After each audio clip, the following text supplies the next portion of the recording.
এই জন্য বলছি এটি মাজহারুল ইসলাম।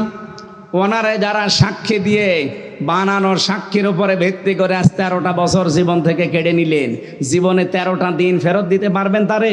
কিয়ামতে সে উঠবে, আপনিও উঠবেন, কি জবাব দেবেন সাক্ষী? পারবেন না। আল্লামা সাঈদীর সর্বশেষ মামলা ছিল ধর্ষণ মামলা। যে মহিলাকে ওরা সাজিয়ে নিয়ে এসেছিল, ওই মহিলাকে অ্যাডভোকেট তাজুল ইসলাম জিজ্ঞাসা করছে, এই মেয়ে, মাওলানা সাঈদী তোমাকে ধর্ষণ করেছে? বলছে জি হ্যাঁ। তোমার জন্ম কত সালে? বলছে 1975-এ। ধর্ষণ করেছিল 1971-এ।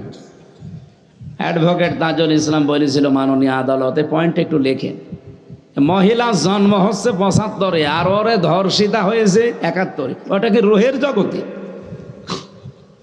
ওই দিনই মামলা ঢিসমিস হয়ে যাওয়ার কথা না?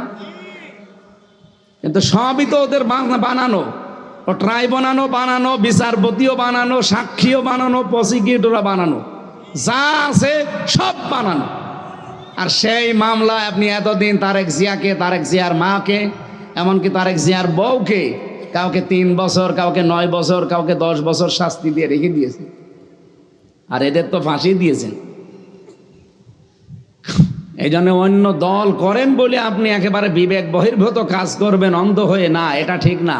আপনি সাক্ষী দিতে পারবেন না কিয়ামতে। আল্লাহ আপনাকে আমাকে সাক্ষী বানিয়েছেন অন্যান্য নবীর উম্মতের উপরে।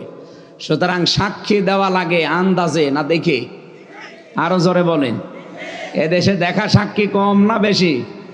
নেই, জন্মই হয়নি তার সাক্ষী দিচ্ছে।